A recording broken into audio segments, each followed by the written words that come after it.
Okay. Um, I don't know if you guys can hear me or not. Gonna start in a second. Sorry for the background. You guys are all up in my background today. Alrighty.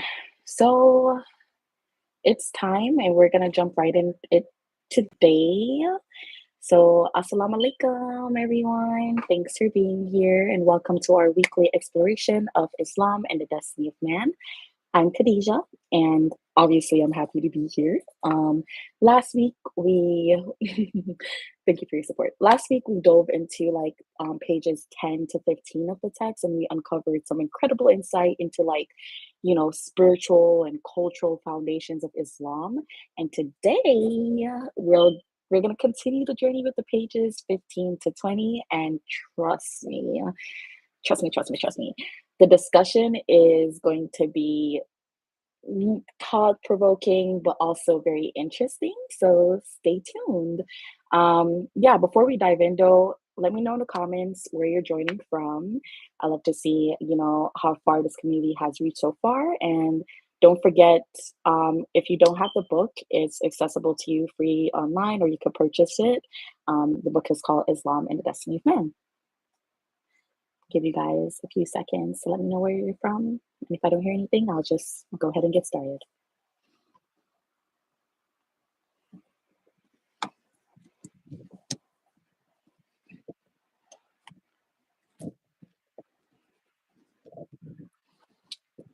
Alrighty.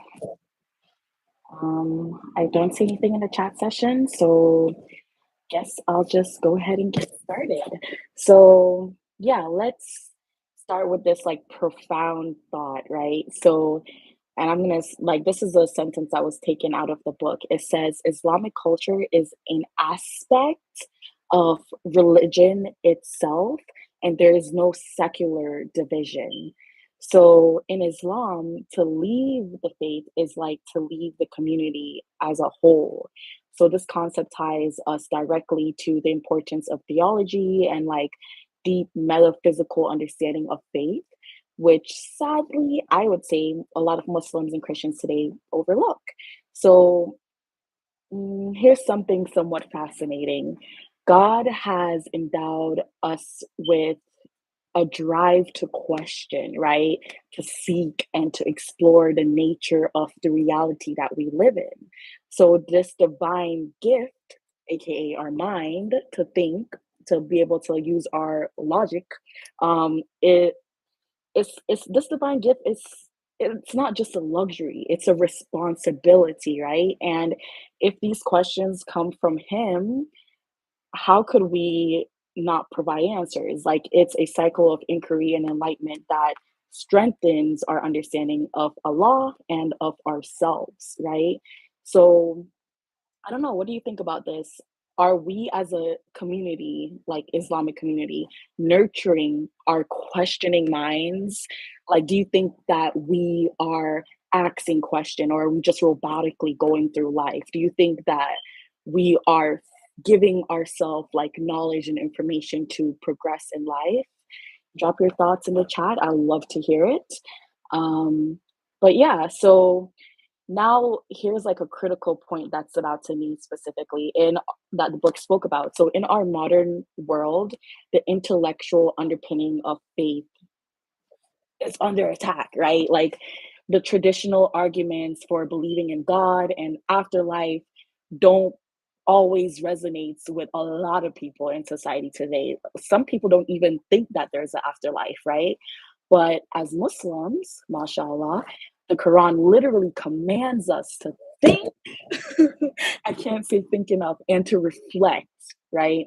And we can't rely on our emotional, you know, just our emotions alone to safeguard our faith. Like, instead, we must embrace intellectual rigor, and we have to dig deep into the Quran. We have to challenge ourselves to understand its profound layers, dig deep into Islam itself, and what it means to be a Muslim. And this obligation is to think isn't just for scholars or academics, right? It's for all of us. And I think that's where we all fall short sometimes.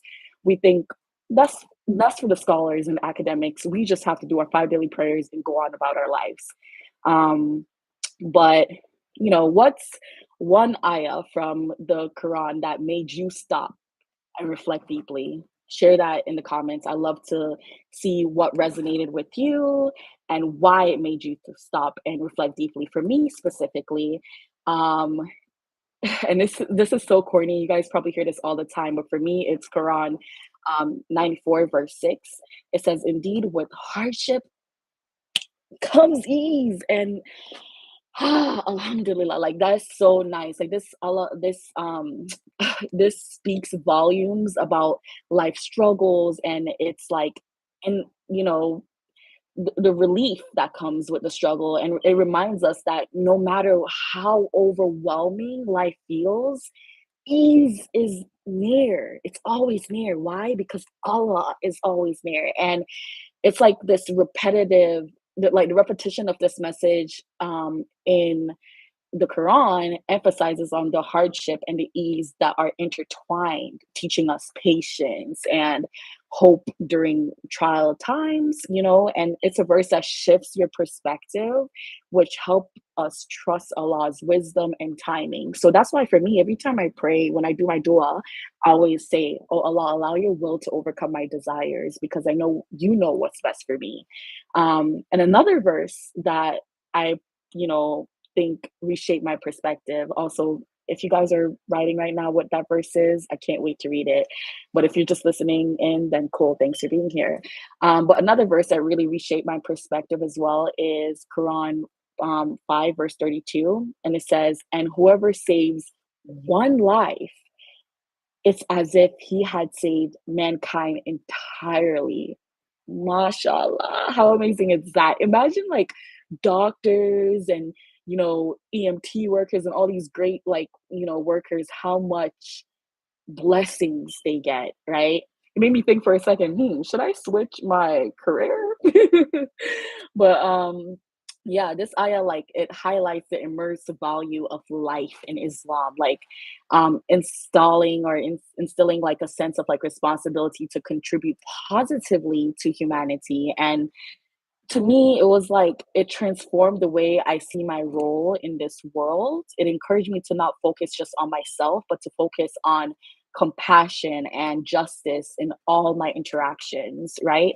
Because you don't know, words are powerful. Maybe what you say to someone could be what made them continue on for that day when they were thinking of doing, you know. So, you never know. And to continue, let's talk about because this is what was also discussed in like these readings, right? It was Surah Ashams, and I'm probably pronouncing that wrong. My bad, you guys. But specifically the opening verse, right? It says, "By the sun and its radiance, by moon which reflects it, by day which reveals, and by night which enshrouds it." So the author goes on by talking about the medieval commenters found an incredible depth in these lines, right? They uncover the layers of like symbolism and its meaning, but let's be for real, like modern interpretations sometimes oversimplify um, these verses to a point where they lose their richness. For example, we might hear something like, "The sun rises and it's beautiful. The moon shines and inspiring poetry. The day lights earth and I don't know, the night covers it. Mashallah, how inspiring." Like I've actually like heard something like that before for this specific verse. While yeah, that's heartwarming, it's misses the astonishing subtleness of these verses, right? Like how the author talks about how do we bridge that gap? Like by revisiting the great medieval commentaries, those of the Sufis, the rationalists, and the grammarians, I think it was. They teach us to look beyond the surface, to connect with Quran, like on a deeper and a more intellectual and spiritual level. And I know a lot of people are going to be like, "Oh no, you can't. It's only the Sunnis that matters. It's only Sunnis." If that's your mindset, then may Allah be with you and may Allah guide you to have a more open mind to seek Him eagerly. But have you ever felt like a verse spoke to you in a way that possibly changed the way that you saw the world? If so, let me know in the comments. And these moments are treasures. We should appreciate it. Oh, let me see. You guys actually put something. Thank you, Teslim. So you put chapter 8, verse 73, and those who disbelieve, they are allies of one another, and unless you act likewise, there will be oppression in the world and great corruption. That one is so good because it's so spot on because it's literally what's happening right now. Like, look everywhere. Corruption on max. Like, it's so intense. And it's because we're in a world where that's being led by disbelievers. Like, imagine how great, I don't know, how the world would be if it was led by true, rational, actively thinking Muslims, mashallah. I could just only imagine how great that would be, right? But unfortunately, that's not the world we live in. So here we are. I love that. Thanks for sharing that, Teslim. Um, but yeah, switching gears. So let's take a step back into like the astonishing expansion of the Muslim worlds after Prophet Muhammad, peace be upon him, passing. That's what the books also like talk about. Like within a century, Islam spread from a broader like I think from China to the Atlantic. And you guys can correct me if I'm wrong. That's what I remember the book saying. And here's what's truly remarkable. Unlike other conquests throughout history, the expansion wasn't marked by rivers of fill in the blanks, blood, or fields of devastation, right? Like the early Muslims carried with them, I would say, like a profound awareness of God's presence and walked softly upon the earth as commanded. MashaAllah. Um, and so imagine this. Let me think. So if history had shifted, right, just slightly, just a little bit, and there might have been a sultan ruling from France or in London. Like, this thought isn't just intriguing, it reminds me about, like, how deeply Islam shaped global history, right? And I don't know, what's one piece of Islamic history that fascinates you the most? I don't know, like, nerd out in the comments and let me know what's, like, the most interesting Islamic history to you in the comments. I'd love to hear it. But for me, one piece of history that fascinates me in it about like Islamic history profound is this like a profound impact on the African or the Black communities, particularly through the lens of Malcolm X, because I'm a huge Malcolm X nerdy. Like his journey to Islam has not only transformed his own life, but it also reshaped the entire civil rights movements. After performing Hajj, he like embraced a vision of unity and equitability, rejecting like racial divides and advocating for justice in the universal sense. Like historically, Islam in Africa also played a significant role in education and governance. Like, but before I even get there, just imagine if Malcolm X didn't have Islam. Like, I can't even like imagine that. Oh, I can't even imagine that, you know. But back to what I was saying, like some ways that Islam had played like such a huge role in the African or like Black community is Timbuktu. I think like in the modern day Mali, I think it is like it became a center of learning under Islamic influence, right? I think there's like Sankro University. I think it's called like it housed like tens of thousands of manuscripts that's showcasing Islam and emphasizes on like the knowledge and like literacy. And the spread of Islam across West Africa alone fostered like trade networks, cultural exchanges, and shared sense of community that transcends beyond tribal boundaries, which is like, wow, super cool. Because, like I said in my previous, live when I was talking about telling my Jamaican mom about, becoming Muslim, just like Jamaicans saying out of many, one people, that's Islam. We're out of many, but we're one people, we're all Muslims. So throughout the teachings of like equity, like brotherhood, justice, Islam empowers African and Black communities to assert their dignity and their rights, leaving an undeniable mark on history, right? Like I wouldn't be who I am today, and I wouldn't have like this idea of Wali to make my own movement, ideally one day, mashallah, inshallah, um, if I didn't find Islam. And I'm so grateful every day. I thank Allah for making Islam so present in my face, you know? Um, so what we've been here for 15 minutes. Maybe I'm talking too much. Let me try to wrap it up here. So let's take some time to reflect. I have a journal prompt for you guys, or like I said, I will always be doing. I'm always going to leave you guys with something to actively do throughout the week. So for this week, say I want you guys to take some time to reflect on the following prompts and write down your thoughts. If you need me to put this in the comment section, just let me know in the comments and I'll leave it after I end this live. But a verse that speaks to you, there's going to be a couple parts, so this is the first part. Write down a verse that speaks to you, reflect on the Quranic verse that has impacted you deeply, write down that verse and describe how it resonates with you and why, and has it changed the way you approach challenges, relationships, or just the view of the world. That's the first thing I want you guys to think about. The second thing is the connection between hardship and ease, right? Because right now, a lot of people are facing hardship. So I think this one's really important. Think about a time in your life when a challenge led to unexpected growth or like unexpected blessings. How did you see the truth of indeed with hardship come ease manifest in your life? Write down, write about what you learned from that experience and how you can apply that lesson to everything else when you are facing hardship or if you're currently facing hardship.